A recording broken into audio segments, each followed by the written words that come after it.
اور اس کے علاوہ ان کے خاندان کے کچھ لوگ الیکشن بھی لڑ رہے ہیں اور وہ بڑی سیاسی جماعتیں ہیں. تو اب اس کو ٹیگ کیا جا رہا ہے ان کے اس سٹیٹس کو ان کی رشتہ داریوں سے, جو میرا خیال درست اقدام نہیں ہے, کیونکہ اس سے پہلے جسٹس کامران حیات صاحب کی بھی جو رشتہ داریاں ہیں ان کو حوالہ بنایا گیا تھا, اور یہ بھی کہا گیا تھا کہ یہ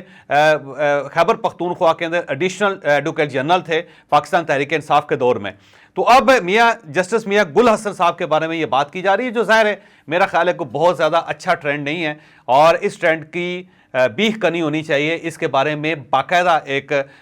سپریم کورٹ آف پاکستان کی طرف سے یا ہائی کورٹس کی طرف سے ایک فیصلہ آنا چاہیے کہ ججز کی اس طرح کردار کشی نہیں کرنی چاہیے. ان کے فیصلے ہیں, ان کے فیصلوں کو آپ ڈیفینیٹلی اس کے اوپر اعتراض کریں. اگر آپ کو اچھا لگتا ہے آپ اسے اپریشیٹ کریں, اگر آپ کو برا لگتا ہے تو آپ اس کے اوپر اعتراض کریں, اور اگر اس کے اندر کوئی لکونہ ہے, اگر اس کے اندر کوئی غیر قانونی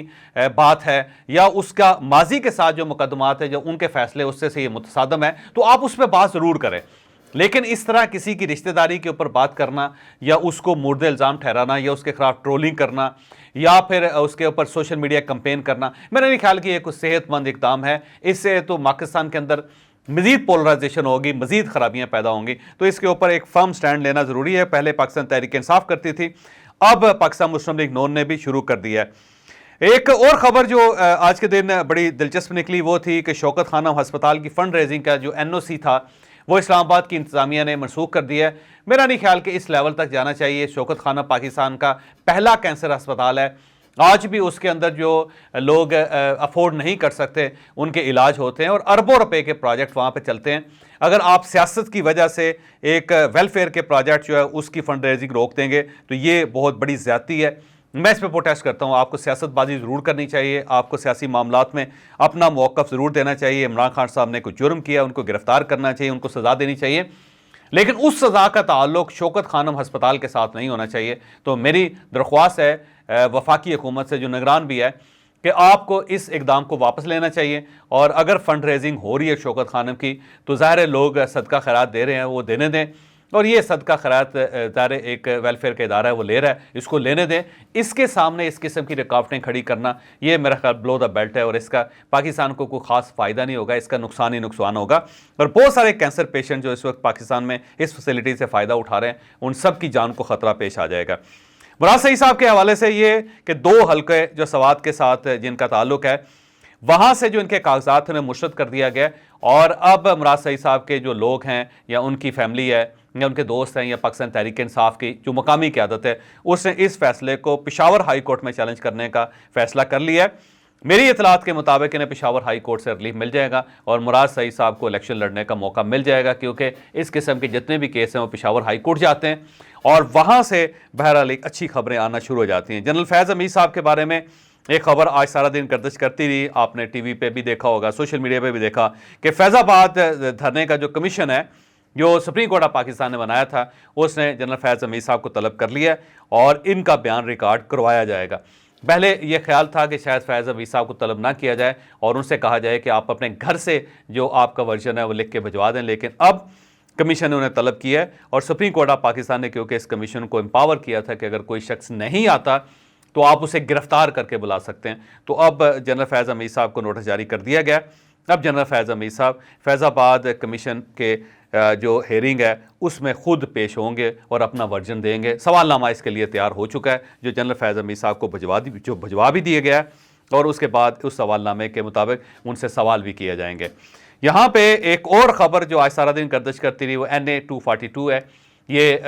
کراچی سے سیٹ ہے جس پہ میاں شہباز شریف صاحب الیکشن لڑنا چاہتے ہیں. یہ اس سے پہلے بھی 2018 میں کراچی گئے تھے اور انہوں نے اسی سیٹ سے الیکشن لڑا تھا, لیکن بدقسمتی سے یہ الیکشن ہار گئے تھے. اس مرتبہ یہ MQM کے ساتھ ڈیل کرنے کی کوشش کر رہے ہیں کہ MQM اگر الاؤ کر دے, ان کے ساتھ سیٹ ایڈجسٹمنٹ کر دے اور اپنا امیدوار ہم وہاں پہ کھڑا نہ کریں, تو میاں شہباز شریف صاحب کراچی سے الیکشن لڑنا چاہتے ہیں. اور اگر یہ میاں شہباز شریف صاحب کو MQM نے ان کے ساتھ سیٹ ایڈجسٹمنٹ کر لی اور انہیں اجازت دے دی تو پھر میاں شہباز شریف صاحب کراچی سے الیکشن لڑنے کے بعد صرف اسی سیٹ کو ریٹین کریں گے. تو یہ الیکشن جیتنے کے بعد جو پنجاب سے ان کی سیٹیں ہیں وہ خالی کر دیں گے اور صرف کراچی کی سیٹ کو اپنے پاس رکھیں گے، اور ان کی کوشش ہے کہ کراچی کے اندر یہ کچھ ایسا کام کر سکیں جس سے کراچی کی روشنیاں بحال ہو سکیں۔ تو یہ ایک اچھی خبر ہے۔ اور اس کے ساتھ ساتھ پاکستان تحریک انصاف کے لیے پچھلے 5-6 دنوں سے آپ نے دیکھا ہوگا کہ بڑی اچھی خبریں آ رہی ہیں، جس سے یوں محسوس ہوتا ہے کہ عمران خان صاحب کے لیے اچھی ہوائیں چلنی شروع ہو گئی ہیں، اور اب پاکستان تحریک انصاف کے اوپر جو شکنجہ تھا اسے تھوڑا لوز کیا جا رہا ہے۔ اس میں بہت ساری خبریں ہیں جو آپ کے سامنے ہیں، مثلا پشاور ہائی کورٹ سے بلے کا نشان واپس ہو جانا، سپریم کورٹ آف پاکستان سے عمران خان صاحب اور شاہ محمود قریشی صاحب کی ضمانت ہو جانا، پھر اس کے ساتھ ساتھ کل جو خبر تھی بڑی اچھی خبر، وہ ختیجہ شاہ صاحبہ کی تھی، وہ پاکستان تحریک انصاف کے ساتھ ان کا تعلق ہے۔ آپ کو یاد ہوگا کہ سابق آرمی چیف جنرل جنجوعہ صاحب یہ ان کی نواسی ہیں، پھر ان کے والد جو ہیں وہ منسٹر رہے ہیں، اور پنجاب کے اندر بھی رہے ہیں، وفاق کے اندر بھی رہے ہیں، مشیر خزانہ بھی رہے ہیں، وہ سلمان شاہ صاحب ان کا نام ہے، ان کی یہ صاحبزادی ہے، یہ بوتیک چلاتی ہیں، بڑی پاپولر خاتون ہے، مشہور خاتون ہے، اور بڑی ڈیرنگ ہے، انہوں نے بڑا کام کیا ہے، اس میں کوئی شک نہیں ہے۔ 9 مئی اور 10 مئی کے واقعات کے بعد انہیں گرفتار کر لیا گیا تھا، پھر یہ لاہور میں قید رہی، پھر اس کے بعد یہ کوئٹہ لے جائی گئی،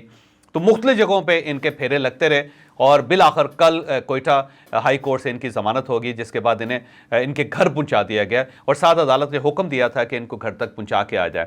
یہ اپنے گھر پہنچ چکی ہیں اور اپنی فیملی کے ساتھ اس وقت یہ زندگی گزار رہی ہیں۔ کچھ چیزیں جو ان کی فیملی نے، انہوں نے خود فیصلہ کیا، اور پاکستان تحریک انصاف کو یہ انفارمیشن پہنچی بھی ہے۔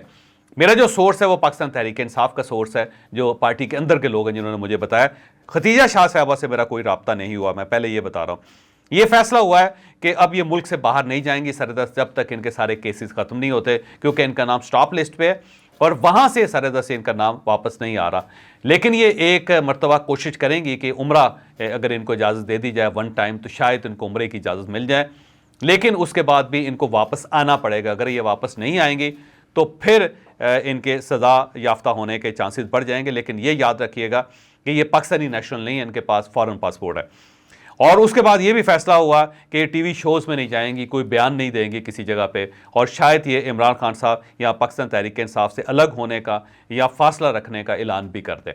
تو یہ بہرحال ایک اچھی خبر ہے۔ ختیجہ شاہ خاتون ہے اور اچھی نوبل فیملی کے ساتھ ان کا تعلق ہے۔ اگر وہ اپنے معاملات کو درست کر لیتی ہیں، یا پھر اگر انہوں نے اپنے کچھ غلطی کی ہے اور وہاں پہ اگر انہیں معافی مل سکتی ہے تو ان کو ملنی چاہیے۔ دوسرا بڑا فیصلہ صنم جاوید صاحبہ کے بارے میں ہے، وہ پاکستان تحریک انصاف کے ساتھ ان کا تعلق ہے۔ ان کی نظر بندی ڈپٹی کمشنر لاہور کے حکم پہ ہوئی تھی، ڈپٹی کمشنر لاہور نے نوٹیفیکیشن واپس لے لیا ہے، اب ہائی کورٹ کے اندر یہ معاملہ چل رہا ہے، اور صنم جاوید صاحبہ بھی میرا خیال ہے آج رہا ہو کے اپنے گھر چلی جائیں گی۔ جس وقت میں یہ ریکارڈ کر رہا ہوں اس وقت تک یہ سماعت شروع نہیں ہوئی، لیکن سماعت ہوگی آج ہائی کورٹ کی، اور اس کے بعد صنم جاوید صاحبہ کو بھی رہائی کا آرڈر مل جائے گا۔ اور اس کے ساتھ ساتھ یاسمین راشد صاحبہ جو ہیں ان کی رہائی بھی پروسیس میں ہے، انہیں بھی رہا کر دیا جائے گا، کیونکہ وہ علیل بھی ہیں اور بزرگ بھی ہیں اور وہ الیکشن بھی لڑنا چاہتی ہیں۔ تو یہ، اور ان کے ساتھ ساتھ پاکستان تحریک انصاف کی جو باقی خواتین ہیں ان کی رہائی کا عمل بھی شروع ہونے والا ہے۔ لہٰذا پاکستان تحریک انصاف کو میں مبارکباد پیش کرتا ہوں کہ جو خواتین جو 9 مئی کے بعد گرفتار تھیں، 7 مہینے بعد ان سب کی ضمانتیں اب ہونا شروع ہو گئیں، لیکن ان سب کے لیے لازم ہوگا کہ وہ سیاسی سرگرمیاں نہیں کریں گی، وہ ایک سائڈ پہ بیٹھ کے اپنی روزانہ کی زندگی کو چلائیں گی۔ تو صنم جاوید صاحبہ کی جو والد ہیں وہ بھی اس قسم کی انشورٹی دینے کے لیے تیار بیٹھے ہوئے ہیں، لیکن بہرحال پاکستان تحریک انصاف نے ان کے کاغذات جمع کروائے ہیں۔ پتہ نہیں اب صنم جاوید صاحبہ الیکشن لڑتی ہیں یا نہیں لگتی، میرا خیال یہ ہے کہ شاید یہ الیکشن نہ لڑ سکیں۔ تو پاکستان تحریک انصاف کے لیے خوشخبریاں آ رہی ہیں، اور ان میں مزید اضافہ ہوگا، اور اس اضافے میں ایک اور خبر ہے جو میں آپ کے ساتھ شیئر کر رہا ہوں کہ آج یا کل یا پرسوں یا 4-5 دن کے اندر شاہ محمود قریشی صاحب کی ضمانت بھی ہو جائے گی۔ شاہ محمود قریشی صاحب بھی اپنے حلقے میں جا کے الیکشن لڑیں گے۔ کیسے لڑیں گے یہ 2-4 دن کی بات ہے۔